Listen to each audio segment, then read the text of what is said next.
जय हिंद दोस्तों। द हिंदू के एडिटोरियल पे एक बहुत ही इंपॉर्टेंट सा आर्टिकल आया था जो कि हमारे लिए एग्जाम पर्सपेक्टिव से बहुत ज़्यादा इंपॉर्टेंट हो सकता है और उसी एडिटोरियल को हम यहाँ पर एनालाइज करने की कोशिश करेंगे।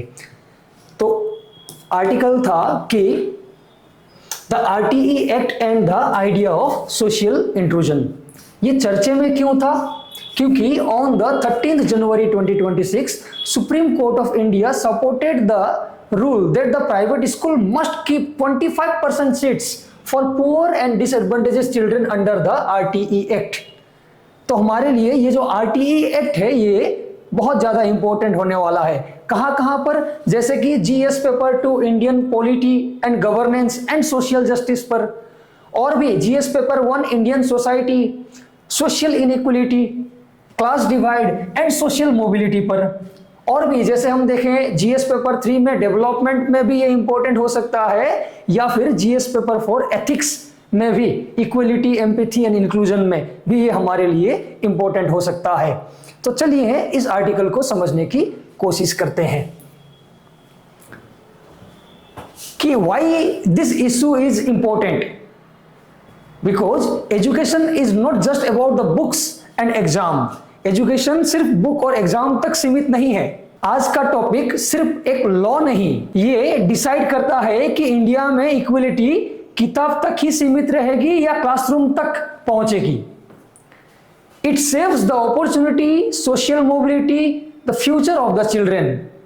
But in India rich and poor children grow up in completely different world, as you all know. क्या जो शिक्षा है वो इस गैप को रिड्यूस कर सकता है? So the idea behind the law, ये जो आरटीई एक्ट लाया गया है, इस लॉ के बिहाइंड में क्या आइडिया है, संविधान क्या कहता है? जैसे आप सभी को पता होगा कि भारत के संविधान में क्या बताया गया है कि fundamental rights under article 14 to 18 में बताया गया है about the right to equality of the status and opportunity. But in reality society is divided. Society is divided by the income, by the class, by the social backwardness. So the government need a practical solution. सरकार को एक practical solution लाना जरूरी है। What is RTE Act? यहां पर जो हमें आर्टिकल में मिला था RTE Act, वो RTE Act क्या है तो इसको समझने की कोशिश करते हैं। The Right to Education Act 2009। आपको एक बात पता होगा कि bye the 86th constitutional amendment act of 2002 इसने क्या किया था? भारत के संविधान में एक नया आर्टिकल जोड़ा था फंडामेंटल राइट्स के अंदर। कौन सा आर्टिकल? आर्टिकल 21A, जो कहता है कि भारत में 6 साल से लेके 14 साल के बच्चों को फ्री और कंपलसरी एजुकेशन मिलना चाहिए। ये 86th कॉन्स्टिट्यूशनल अमेंडमेंट एक्ट 2002 ने भारत के संविधान में नया आर्टिकल ऐड किया था, article 21A। Right to education act is a law that gives every child in India aged between the 6 to 14 the right to get the free and compulsory education. ये जो article है इसको practical form में लाने के लिए बनाया गया लॉ है, जिसको हम कह सकते हैं राइट टू एजुकेशन एक्ट, जो कि 2009 में लाया गया था। It makes sure that no child is denied the basic schooling because of the poverty and other problems। किसी भी बच्चे को बेसिक स्कूलिंग ना मिले, ऐसा ना हो, उसके लिए ये लॉ लाया गया था। Earlier the education was in the directive principles under article 45। पहले ऐसे बताया गया था कि ये जो एजुकेशन का मैटर है ये कहां पर था? ये DPSP भारत के संविधान में पार्ट 4 में आता था, आर्टिकल 45 के अंदर, जहां पर बताया तो ये गया था कि 0 से 14 इयर्स के बीच के बच्चों को एजुकेशन मिलना चाहिए। But as you all know that DPSP which are non enforceable, ठीक है, एनफोर्सिएबल नहीं था, तो बाद में later by the 86th constitutional amendment act it inserted a new article, जैसे मैंने अभी बताया आर्टिकल 21A ना, कि education become a fundamental right which are justiciable और एनफोर्सिएबल इन नेचर। एंड इसी आर्टिकल 21A को ग्राउंड लेवल में इंप्लीमेंट करने के लिए ये एक्ट बनाया गया है, right to education act 2009, which gives practical effect to the Article 21A of the Indian Constitution, which says that elementary education is a fundamental right. अब ये जो राइट टू एजुकेशन एक्ट है, इस राइट टू एजुकेशन एक्ट का section 12(1)(c) क्या कहता है, इसके क्या की प्रोविजंस है उसको देखते हैं। ये कहता है कि the private school must reserve the 25% seats for the poor children like economically weaker sections और the disadvantaged groups, and government pays the school fees. इन जो इकोनॉमिकली वीकर सेक्शन है या जो डिसएडवांटेज ग्रुप है उनको क्या, सरकार को उनका स्कूल का जो फीस होता है उसको पे करना है। ये सेक्शन 12A(1)(c) में बताया गया है किस चीज का, राइट टू एजुकेशन एक्ट 2009 का। ठीक है, तो इस बार के लिए आप लोगों को ये जो section 12(1)(c) of the right to education act है, ये बहुत ज्यादा इंपॉर्टेंट होने जा रहा है, पूछा जा सकता है इससे रिलेटेड सवाल। अब और देखते हैं कि what is the real idea. इसका रियल आइडिया क्या है? This is not just about the school admission, सिर्फ ये स्कूल एडमिशन तक सीमित नहीं है। It is about bringing rich and poor children together. आपको पता होगा जो रिच बच्चे हैं ना, वो प्राइवेट स्कूल्स में पढ़ते हैं, है ना, जहां पर एकेडमिक सिस्टम सब कुछ अलग है, और जो पुअर बच्चे ना गवर्नमेंट स्कूल्स में पढ़ते हैं जहां पर फैसिलिटीज की कमी है, टीचर्स की कमी है, इंफ्रास्ट्रक्चर की कमी है, और इन दोनों के बीच में जो डिफरेंस है वो ज्यादा जरूरी है ना। इन दोनों को साथ में लाने का आइडिया है क्रिएटिंग अ शेयर्ड क्लासरूम, एक ऐसा क्लासरूम जहां पर रिच और पुअर दोनों बच्चे एक साथ बैठ के पढ़ने का, दोनों बच्चों को एक साथ एक ही तरीके का एजुकेशन पाने का मौका मिले। ये था idea. Children from the different background should grow and learn together. अलग अलग बैकग्राउंड, चाहे रिच हो, चाहे पुअर हो, चाहे डिसएडवांटेजेस ग्रुप हो, चाहे इकोनॉमिकली वीकर सेक्शन हो, सबको एक शेयर्ड बैकग्राउंड या शेयर्ड प्लेटफॉर्म मिले। ये था idea actually. Supreme court view, recently supreme court क्या कहता है 2026 में, सुप्रीम कोर्ट कहता है कि supreme court of India strongly supported this provision. कहता है कि a rich child and a poor child sitting together, this is the real equality in action. चाहे गरीब हो चाहे अमीर हो, दोनों एक साथ बैठ के दोनों को पढ़ने का मौका मिले। Equality of status in the real life we can say, सिर्फ किताबों में नहीं, रियल लाइफ में भी स्टेटस का इक्वलिटी मिले सभी को। द कोर्ट सेड दैट, संविधान, ये सुप्रीम कोर्ट कहता है कि द नेशनल मिशन, बिकॉज ना कहता है इसको एक नेशनल मिशन, क्यों? क्योंकि children from the rich and poor families should get the chance to study together in a same classroom. चाहे गरीब हो चाहे अमीर हो, दोनों को एक ही क्लासरूम में बैठ के पढ़ने का मौका मिले, सुविधा मिले। In simple word, the judgement says that the real equality should be begin in the schools. School से ही ये रियल इक्वलिटी शुरू होना है। And this 25% quota helps to reduce the gap between the rich and poor children। गरीब और अमीर के बीच में जो गैप है उसको रिड्यूस करने में मदद करेगा ये 25% कोटा। प्राइवेट स्कूल्स में भी 25% कोटा होना है, ये सुप्रीम कोर्ट का जजमेंट इसको सपोर्ट कर रहा है। द रियल लाइफ इंपैक्ट, आप इमेजिन कीजिए कि एक स्ट्रीट वेंडर का बच्चा और एक टॉप प्राइवेट स्कूल में पढ़ रहा हो, ठीक है, जिनके माता पिता बहुत ना दुकान लगाते हैं, ठेला लगाते हैं रास्ते पर, और उनका बच्चा एक टॉप प्राइवेट स्कूल में पढ़ रहा हो, रिच बच्चों के साथ compete कर रहा हो। क्या चेंज आएगा तब उनको एक बेटर एजुकेशन मिलेगा, उनको नए दोस्त मिलेंगे, और उनको कॉन्फिडेंस भी मिलेगा ना अच्छे से पढ़ने के लिए, और ज्यादा पढ़ने के लिए, हाई लेवल एजुकेशन के लिए। एंड उनका जो सपना है, ड्रीम है, वो भी और बड़ा बड़ा सपना वो भी देखना शुरू करेगा।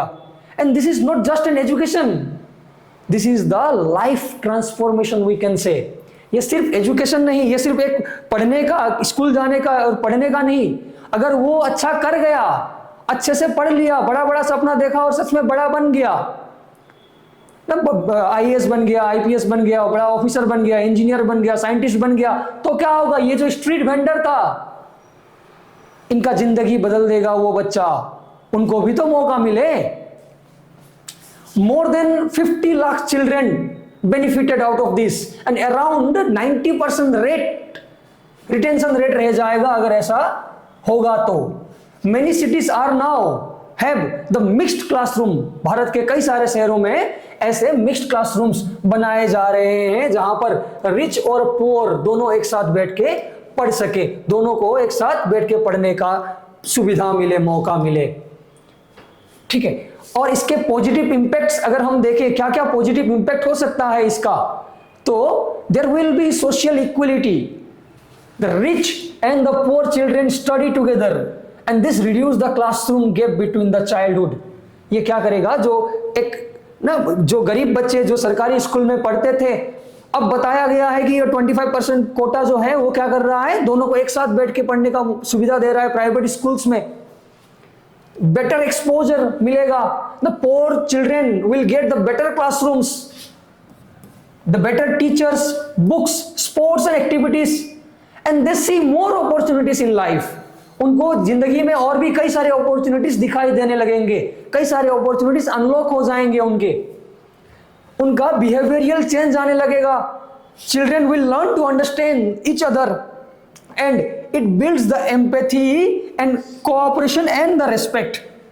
धीरे धीरे उनका जो एम्पैथी है वो बदलने लगेगा, बिहेवियरल चेंज आने लगेगा उनके ऊपर, and confidence and the aspirations, poor children feel included and the capable. जो सोचता था कि नहीं हम तो गरीब हैं, वो भी सोचने लगेगा कि नहीं हम कुछ कर सकते हैं, है ना।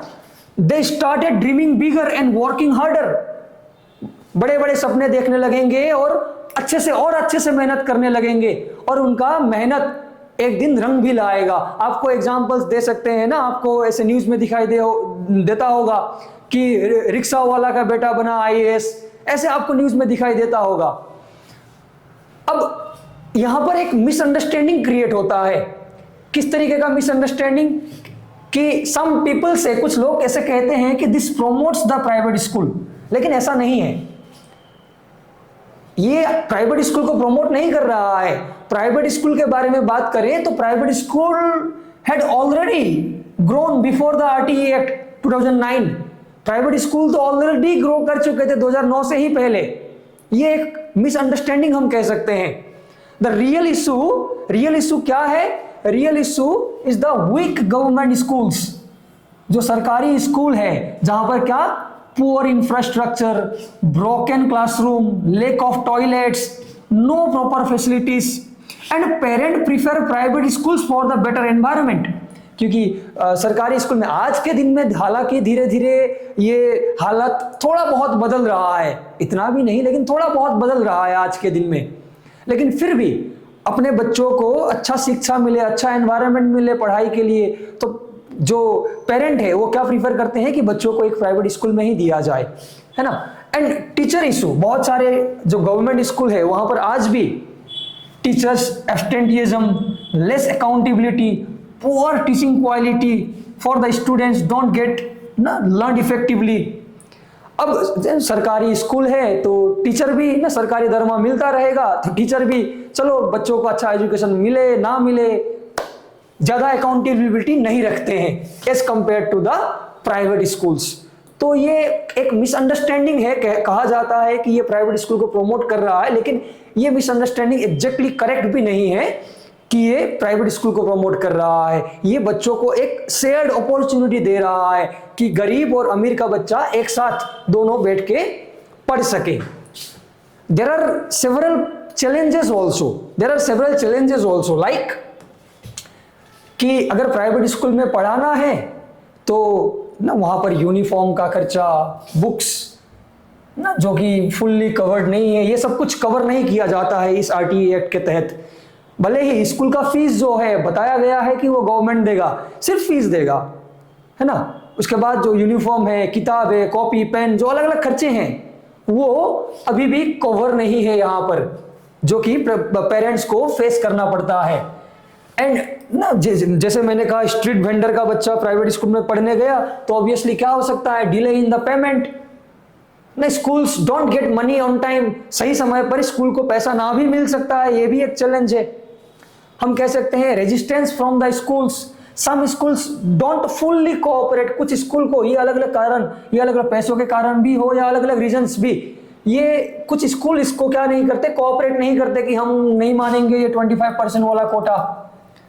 फिर सोशल डिस्क्रिमिनेशन, कुछ चिल्ड्रन ऐसे फील करेंगे शायद कि चिल्ड्रन में feel excluded, and uneven implementation, हर जगह पर हर स्टेट पर ये इवनली हर जगह पर ये सेम तरीके से इम्प्लीमेंट नहीं हो रहा है ये 25% वाला जो कोटा है। The main problem is not the law, ये प्रॉब्लम लॉ का नहीं है, problem is the weak implementation, lack of monitoring and the poor grievance system. तो हमें करना क्या चाहिए? अभी तक ये अच्छे से इंप्लीमेंट नहीं हुआ है सारे स्टेट में, है ना, क्योंकि कोऑर्डिनेशन या मॉनिटरिंग नहीं हो रहा है ये लॉ का अच्छे से, या फिर कोई ग्रेवियंस सिस्टम भी अच्छे से डेवलप नहीं किया गया है। ये असल प्रॉब्लम है, लॉ में प्रॉब्लम नहीं है, प्रॉब्लम ये सारी चीजों में है। ठीक है, अब व्हाट इज चेंजिंग नाउ, क्या बदल रहा है अभी फिलहाल?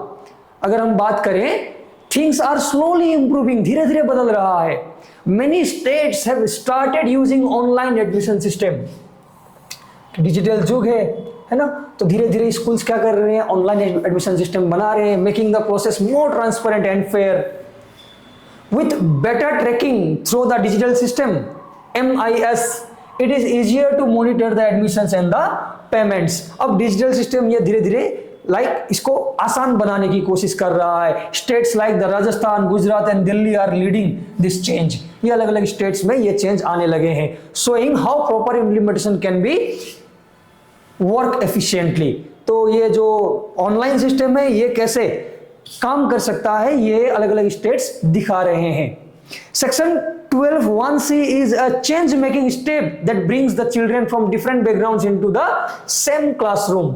It reminds us that the real equality begins when the children learn, grow and dream together।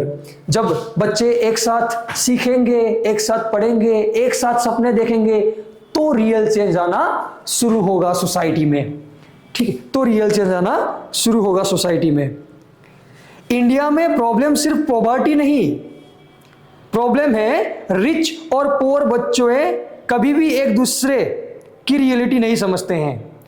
जब बचपन अलग होता है तो सोसाइटी भी परमानेंटली डिवाइड हो जाती है ना। जब बचपन अलग होता है तो सोसाइटी भी परमानेंटली अलग हो जाती है। इसलिए ये जो लॉ है ये कोशिश कर रहा है ये सारी चीजों में बदलाव लाने के लिए। हम इक्वलिटी बोलते हैं, लेकिन क्या इक्वलिटी सिर्फ एग्जाम का टॉपिक है या रियल लाइफ में भी एग्जिस्ट करता है? कॉन्स्टिट्यूशन ने इक्वलिटी का प्रॉमिस किया है, लेकिन उसको इंप्लीमेंट कैसे करना है वही असली चैलेंज है। ये लॉ एक सिंपल बात बोलता है, एजुकेशन कोई प्रिविलेज नहीं, ये एक बेसिक राइट है। ये जो RTE एक्ट है अलग अलग डायमेंशंस से, पेपर 1 हो, 2 हो, 3 हो, 4 हो, GS पेपर, ये अलग अलग पेपर में हमें मदद कर सकता है RTE एक्ट, जिसका सेक्शन 12(1)(c जो रिसेंटली हमें आर्टिकल्स में मिल रहा था। तो अगर ये जो आर्टिकल है हमने जो एनालाइज किया है ये अच्छा लगे तो अपने दोस्तों के साथ भी शेयर कीजिए। ठीक है, और हमारे यहाँ पर फाउंडेशन बेंच लॉन्च हो रहा है 11th ऑफ मई से। अगर आप हमारे साथ जुड़ना चाहते हैं तो यहाँ पर दिए गए नंबर पर आप कांटेक्ट कर सकते हैं। थैंक यू, जय हिंद।